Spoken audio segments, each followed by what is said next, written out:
The waiter set 2 black takeaway containers beside my brother's elbow. Ryan barely looked up from his conversation. "Can you make sure those stay warm?" he said. "My girls love the ribeyes fresh." The young waiter smiled politely. "Absolutely, sir." Before he could walk away, my mother reached across the table, grabbed a thick stack of napkins from the center, and slid them toward Ryan with a warm smile. "Take extra," she said. "The girls always make such a mess." Ryan chuckled.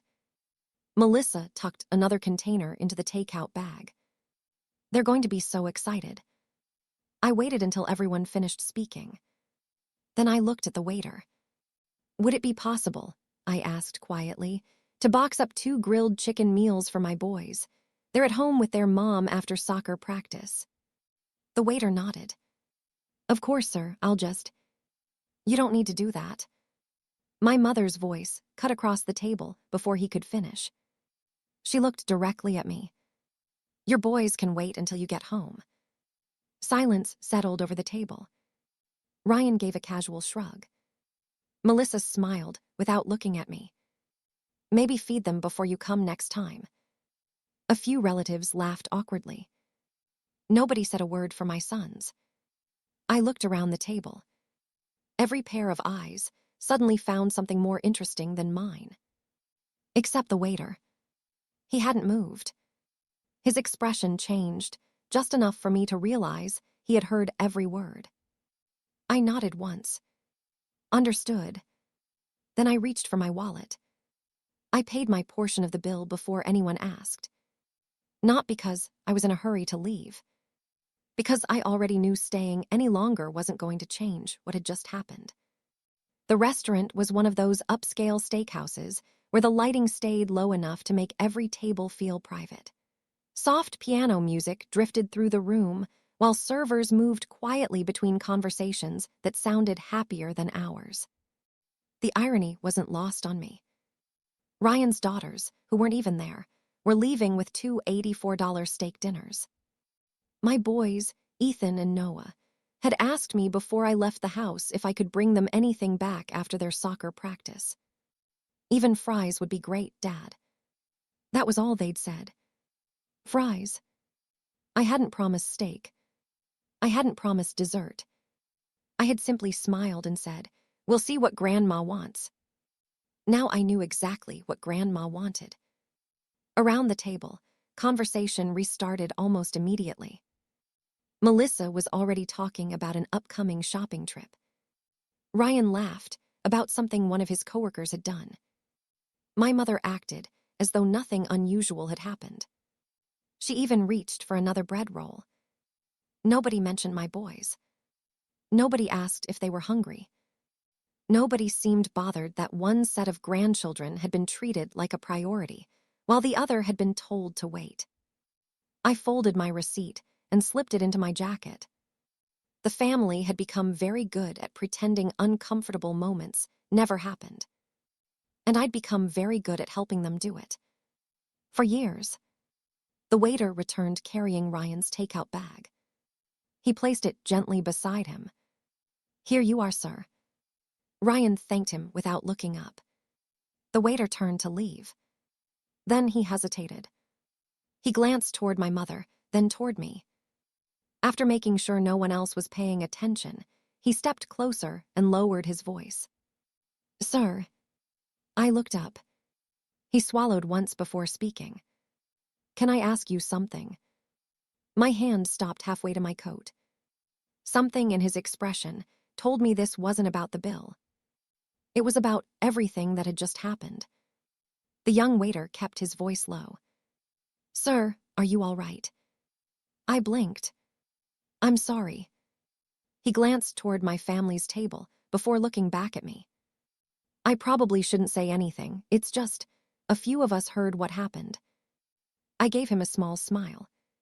"You don't need to worry about it." He looked uncomfortable. It didn't seem right. "No," I said quietly, "it didn't."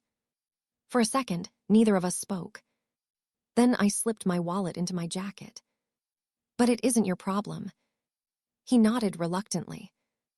"I hope your boys get something good to eat tonight." They will. I meant it. Just not from this table. The waiter walked away, leaving me standing beside the booth while my family laughed over dessert menus. For the first time in years, I wasn't thinking about my mother. I was thinking about Ethan and Noah. Before leaving the house, Noah had run after me carrying his soccer cleats. Dad. I had turned around. If Grandma orders too much food again. He smiled hopefully. Can you bring some home? His older brother had laughed. Even mashed potatoes would be awesome. I had smiled. I'll see what I can do. Now those words echoed in my head like a promise I'd broken. Not because I hadn't tried. Because I'd expected fairness from people who had stopped offering it a long time ago. As I waited near the entrance, memories surfaced one after another. Ryan's daughters always open the biggest presents every Christmas. Mom always explained it the same way. They're younger, they'll appreciate it more. Family vacations were never scheduled around my work or my boys' school breaks. Everything revolved around Ryan's calendar. When Ethan once asked why Grandma missed his championship game, but drove 2 hours to watch his cousins perform a 5-minute dance recital, I'd answered with a lie. Grandma loves everyone differently. He'd accepted it. Children usually believe their fathers. Standing there now, I wondered how many times I'd asked my own sons to excuse behavior that should never have needed explaining. Another memory followed. One Thanksgiving, Mom had served Ryan's girls first because, as she put it, little ladies shouldn't have to wait. My boys had quietly stood at the end of the buffet line until nearly everything was gone. I'd told them we'd make sandwiches later. They hadn't complained then either. They never did. Maybe because they'd learned disappointment was simply part of visiting Grandma. The restaurant doors slid open as guests came and went. Ryan walked over carrying the takeout bag with both expensive steaks inside. He grinned. You've got to stop taking everything so personally. I wasn't. You looked offended. I was paying attention. He laughed. Same thing. Melissa joined him, slipping on her coat. They're just kids, Manu. They'll eat when they get home. I looked at her. So will yours. She looked away first. Before either of us spoke again, Mom approached, adjusting her purse over one shoulder. Her voice carried the familiar tone she'd used my entire life whenever I questioned anything. Family shouldn't keep score. I met her eyes. I agree. She smiled, believing the conversation was over. It wasn't. Quietly, I opened my leather briefcase. Inside sat a slim folder I'd carried to dinner for another reason entirely. Without letting anyone see the contents, I slid it farther inside, closed the case, and fastened the latch. Then I took out my phone. Only 4 words appeared in the text I sent my wife. We're done making excuses. I locked the screen before anyone noticed. My mother looked satisfied. Ryan was already talking about next month's family reunion. Neither of them realized that, for the first time in 6 years, I had stopped trying to earn a place at their table. The only question left was what that decision was about to cost them. The parking lot buzzed with the usual end-of-evening routine. Car doors opened. Engines started. People lingered beneath the restaurant's covered entrance, saying long goodbyes that never seemed to end. Ryan balanced the large takeout bag on one arm, as if carrying home 2 premium steaks was the most ordinary thing in the world. Melissa was already scrolling through her phone. Next month's reunion is only 3 weeks away, she said. We should reserve the beach house before someone else books it. Ryan nodded toward me. Manu always handles it. Mom smiled. That's right.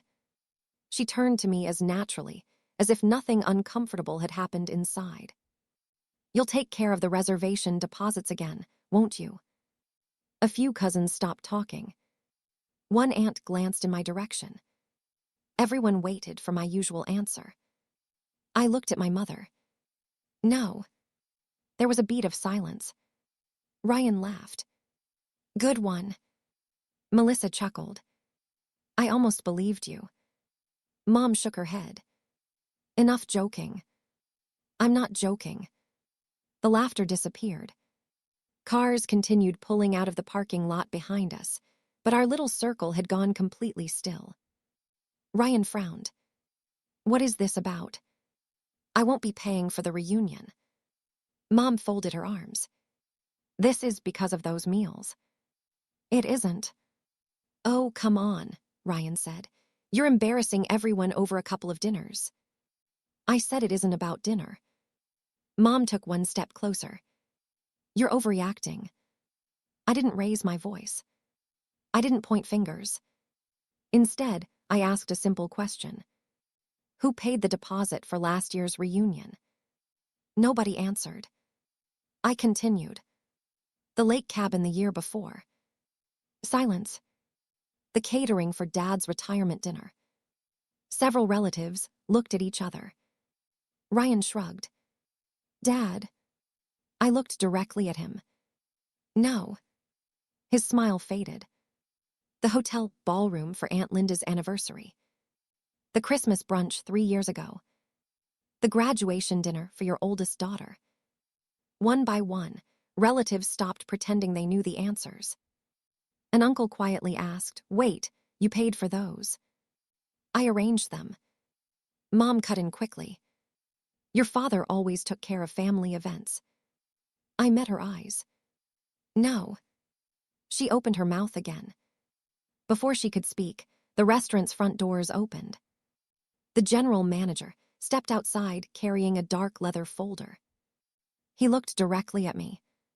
Mr. Carter. I nodded. Sorry to interrupt. He smiled professionally before extending the folder. I just need your signature regarding your standing corporate dining account. Every conversation around us stopped. Ryan looked from the manager to me. My what? The manager continued without realizing he'd interrupted a family argument. We wanted to thank you again. Your company's hospitality account has been used for your family events here for several years, and today was the final reservation covered under the current authorization. My cousin slowly turned toward me. Hold on. Another relative frowned. You've been paying for these dinners. I shook my head. Not exactly. The manager clarified politely.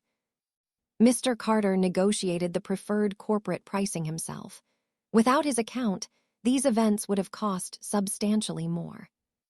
Ryan stared at me. You never said anything. I wasn't trying to.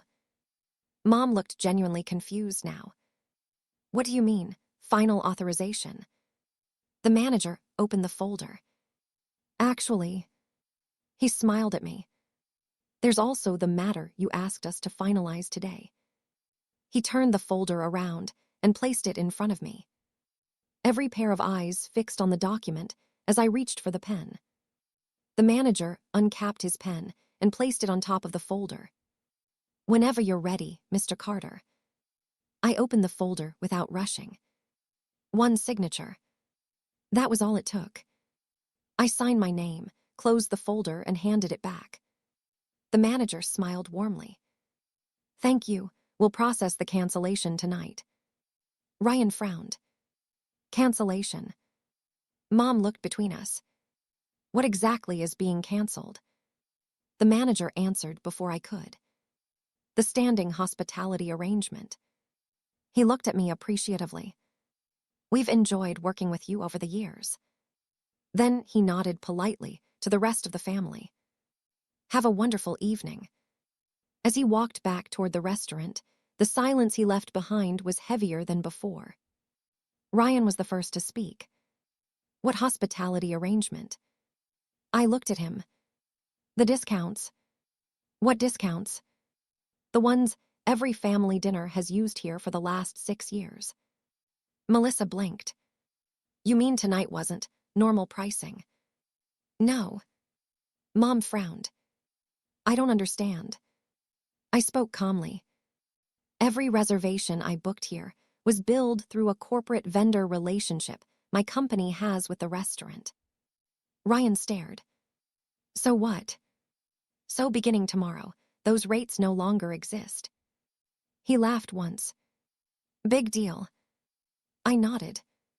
It probably won't matter unless you want to host another dinner.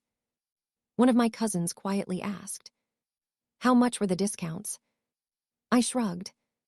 It depended on the event. The question lingered in the air. Finally, my uncle asked. Thousands. I didn't answer. I didn't need to. The expressions around me changed on their own. Several relatives began mentally replaying years of family celebrations. Holiday dinners, birthday parties, anniversary receptions, graduation banquets. Every one of them had cost far less than anyone realized. Ryan rubbed the back of his neck. You could have just told us. I wasn't looking for credit. Mom folded her arms again. Then why bring it up now? I didn't. I glanced toward the restaurant. The manager did. Nobody argued with that. Ryan's expression hardened. So this is your revenge? No. You're trying to make everyone feel guilty. I'm trying to leave. You think money makes you important. I shook my head. This was never about money. Then what? I looked directly at him. My boys. He frowned. What do they have to do with this? Everything. The parking lot grew strangely quiet. Even relatives standing farther away stopped pretending not to listen. My boys asked whether I could bring them leftovers tonight. Nobody interrupted. They didn't ask for steak. I looked at the takeout bag hanging from Ryan's hand. They didn't ask for expensive meals. I paused. They asked for anything. Ryan shifted uncomfortably. And they were told to wait. I turned toward my mother. You didn't tell Ryan's girls to wait. Mom immediately defended herself. That's different. How? They're younger. Ethan is 9. She hesitated. Noah is 7. Her mouth opened. Nothing came out. Melissa crossed her arms. You can't compare children. I wasn't. I looked at her. You already did. No one spoke. One of my older cousins cleared his throat. I've noticed it before. Everyone looked at him. He shifted awkwardly. I just figured Manu didn't mind. An aunt nodded slowly. I thought the boys were naturally quieter. Another relative sighed. I honestly didn't realize they were always the ones expected to give something up. Mom looked around at everyone. So now I'm the bad guy. Nobody answered immediately. That silence said more than any accusation could. Ryan stepped forward. Mom's done a lot for all of us. I know. You don't. I do. You don't appreciate. I appreciate everything she's done. He stopped talking. That's exactly why I stayed quiet for so long. Mom drew a slow breath. Ryan has more responsibilities. I looked at my brother. Does he? She answered before he could. He has 2 daughters. So do I. He has more expenses. I turned back toward Ryan. How many of those expenses have actually been yours? Ryan blinked. What? How many? He looked at Melissa. Then back at me. That's none of your business. I nodded once. I thought so. The words landed harder than I intended. Not because I raised my voice. Because Ryan couldn't answer. My phone vibrated inside my jacket. I took it out and glanced at the screen. One new message. It was from my financial advisor. Family support transfers successfully terminated effective tomorrow. I stared at the message for a moment. 6 years. Hundreds of quiet decisions. Every automatic payment. Every scheduled transfer. Gone. Exactly as I'd instructed earlier that afternoon. I slipped the phone back into my pocket. Mom watched me carefully. What was that? I met her eyes. For the first time all evening, I didn't soften the truth. Confirmation. Confirmation of what? I picked up my briefcase, looked at my brother, then back at my mother, and said quietly, "Starting tomorrow." I let the words settle over the entire family. Everything changes. Nobody moved. The restaurant entrance behind us continued opening and closing as other families headed home, laughing over a good meal. Ours stood frozen beneath the lights, staring at me as though I'd suddenly become a stranger. Mom broke the silence first. What exactly changes tomorrow? I looked at her calmly. I think it's time everyone knew the truth. Ryan scoffed. Oh, here we go. I ignored him. 6 years ago, Dad called me. Mom's expression shifted immediately. He'd just retired. His pension wasn't enough to cover the mortgage after the insurance premiums went up. He was embarrassed. I looked at my mother. You asked me to keep it between us. Her face turned pale. I remember. I agreed. Ryan frowned. What are you talking about? I continued. You told me you didn't want the family knowing you needed help. You especially didn't want anyone thinking Dad couldn't provide anymore. Mom lowered her eyes. I didn't. So I offered another solution.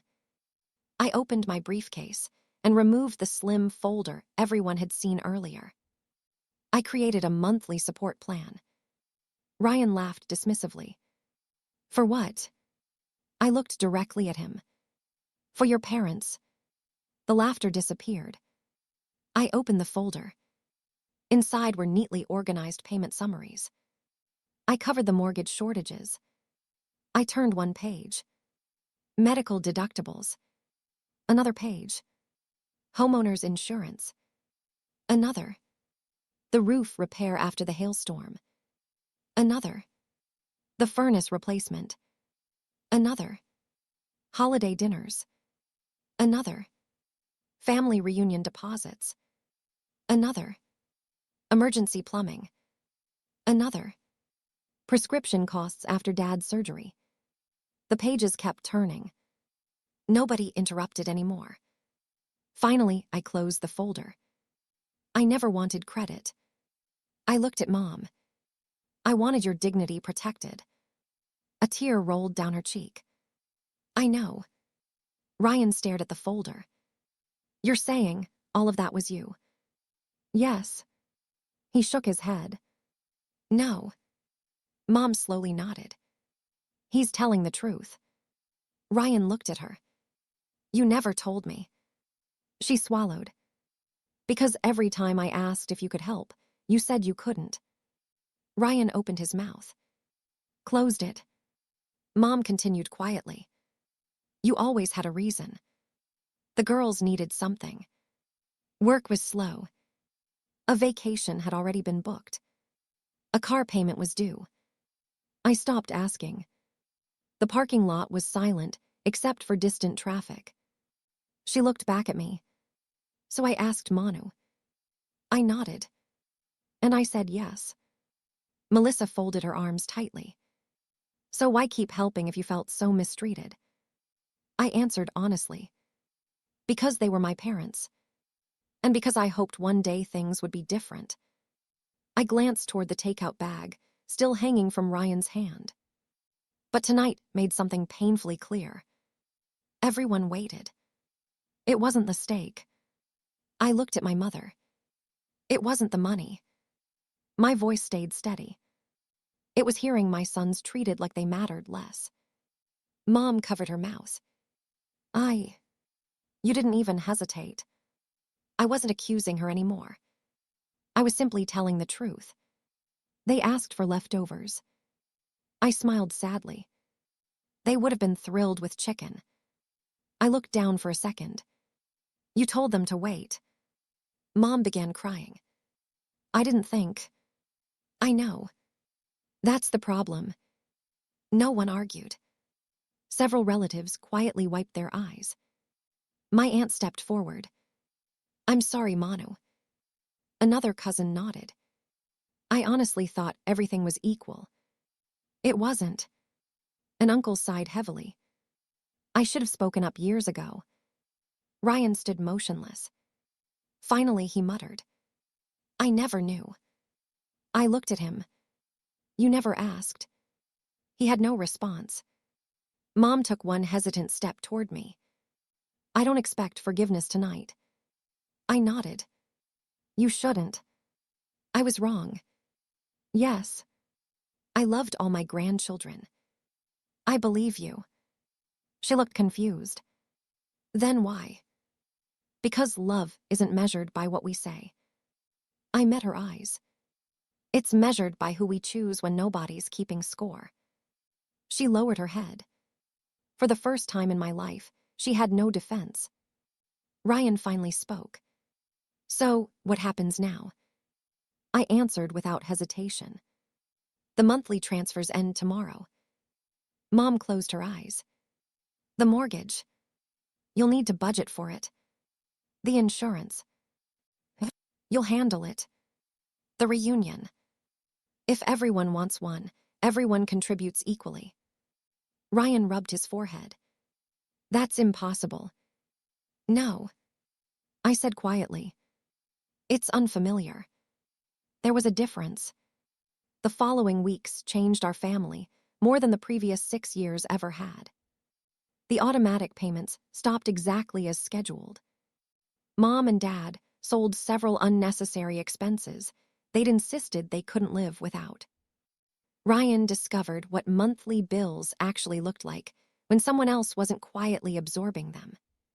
For the first time, he began contributing, not because he suddenly wanted to, but because there was no one left to carry him. Several relatives called me privately, not to ask for money, to apologize. One admitted he'd always noticed my boys receiving less attention, but assumed I preferred staying in the background. Another confessed she'd mistaken my silence for agreement. I accepted the apologies, but I didn't reverse my decision.